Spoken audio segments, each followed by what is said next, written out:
We have received the news with a great deal of surprise, and we would really want to take the opportunity to convey our condolences to all the families of those comrades who on the way met this tragic accident. And again, it's one of those things, we try as much, but accidents do happen. It's a very sad thing, particularly as we are in the build-up towards the big day on the 3rd of August. For now, though, we will say that to all those who got affected, our hearts go with them, with their families at this time. And speaking about the big day, the 3rd of August, yesterday the ANC, of course, launched its manifesto.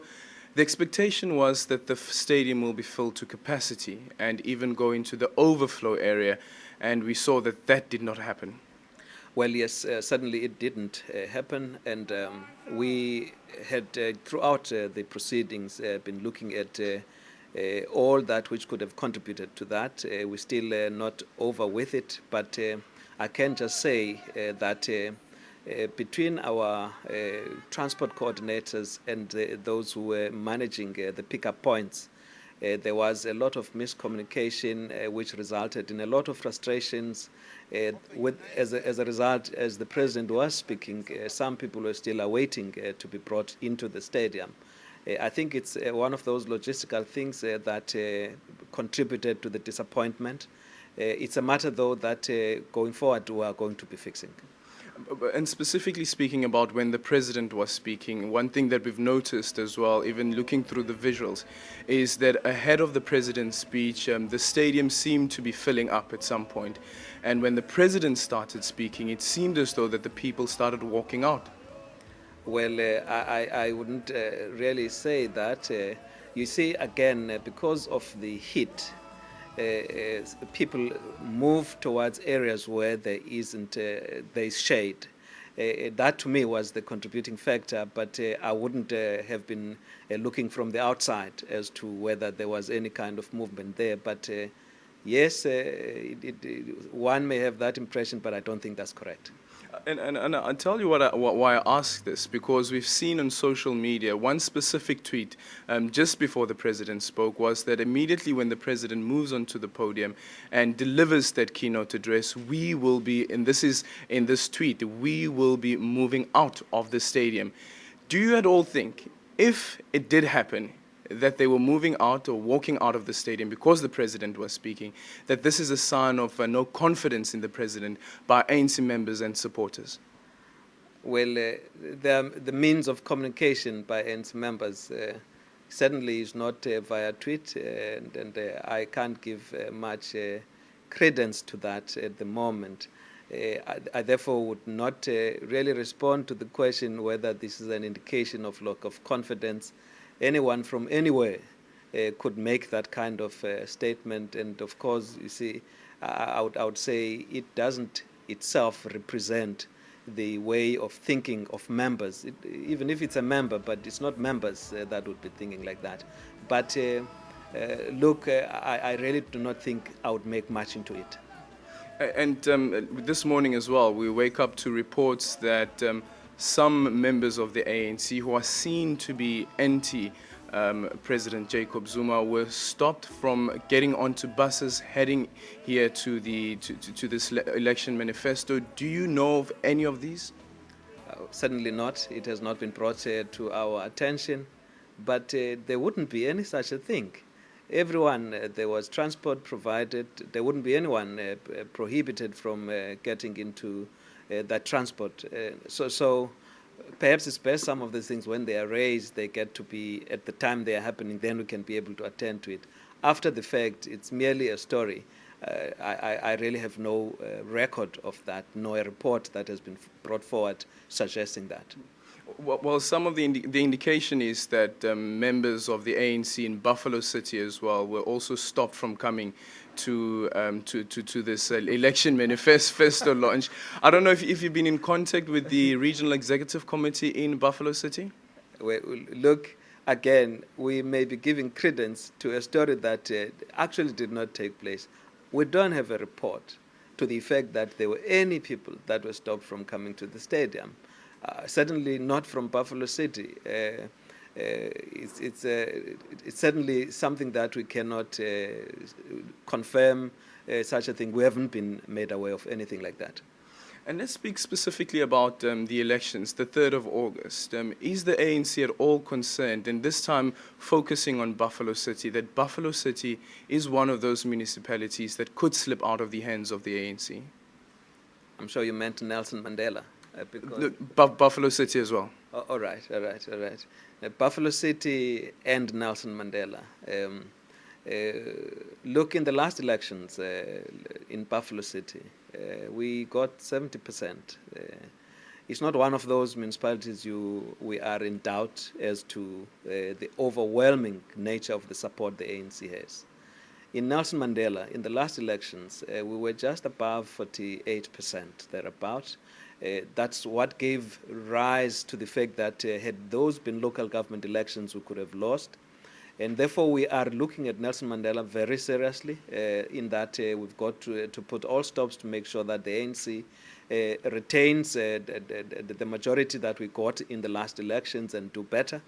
And insofar as what we have done and what we are doing, we are very, very confident that such is going to be the case. You would have seen already, I think one of the major areas that have been sore for many of the people around here was the instability in the municipality, a municipality that is not focusing on providing services to people. And since some of the interventions the ANC made here, there's an absolute turnaround to the extent that business confidence is indicating that, the different communities are indicating as such, and from the experience we've had, even in the door-to-door work we're doing, in fact, I may as well say, in the door-to-door work, where there has been as much clamor for the president, some of the people would be seen as though they are protesting, and yet they want to raise with the president concerns they have about their local issues here, whatever difficulties they have at the local level. They want to speak to the president about those matters. Regrettably, we have seen in some of the outbreaks very violent demonstrations and even the torching of councillors' homes, something that we condemned unreservedly. It is a phenomenon in our environment where part of those agitating in the community would then also isolate the councillor concerned for all what they regard as failings in their environment. And of course, at this point, there's every attempt being made to discredit individuals. And where you fail to do that through democratic means, then violence becomes an option, something that we completely condemn. And where it takes place, we say that the law must take its course, because there is nowhere where in a democratic environment we could be expressing ourselves through violent means. So I am pretty confident that Nelson Mandela, yes, will still be led by the ANC post the coming elections.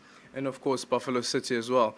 Do you think that the fallout just ahead of the REC being disbanded here in Nelson Mandela Bay may play out during the door-to-door campaigns as well, where you wouldn't have an overwhelming support for the ANC, with some candidates preferring to go in as independent candidates? Well, look, I wouldn't say the regional conference or the region that got disbanded. I would say, you see, like we've gone into a process as the ANC of candidate nomination, and where not only the structures of the ANC participate, but also the public meetings. In some instances, you do see that there could be elements who, either owing to being disgruntled at either of the levels, that there is a possibility for one to then opt to stand as independent. But we do not think that it's something that will be very much preponderant in our environment here, from how we've tightened the processes. But certainly the voice of the community must be heard, and that's what the ANC has committed itself to. So where either an individual is not happy with the voice of the community, the ANC will stand with the community. So that's our standpoint when it comes to that. But it's certainly a significant. It would have a significant impact on the ANC if you have a previous ANC member who was quite prominent in, say, whatever ward, all of a sudden wanting to contest the elections and contesting the ANC's independent, or contesting the ANC's preferred candidate at that time. Well, look, in all fairness, it's a potential risk in the environment, but it's the risk that the ANC is prepared to take, and that where the community is behind this candidate, we will support that candidate, and that's what we have resolved to do. So we are, though, confident that we will still emerge. And just finally, the election manifesto launch is now done. The ANC will now start consolidating the report backs from the different branches and the provinces with regard to how the matter on the Constitutional Court ruling against the President and the National Assembly should be dealt with. What's your message at this point?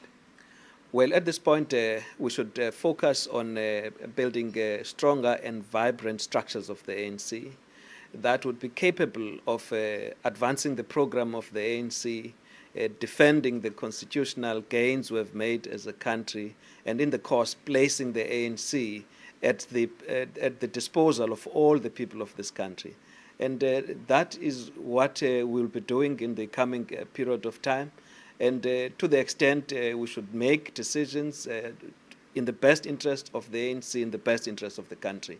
And that is what I think in the foreseeable future, the ANC will be doing.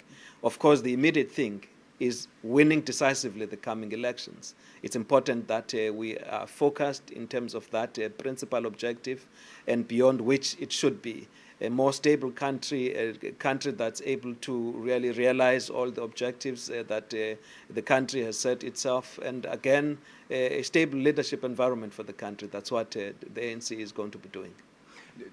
Do you think that the best interest for the country and for the ANC would be to have the President finish his entire term?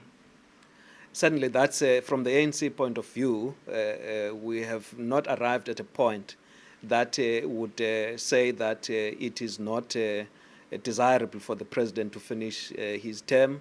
And as far as we are concerned, let's continue with what we are doing. If at any other time the ANC arrives at that, it would have arrived at, but from where we are not at that point, and so the President should finish his term.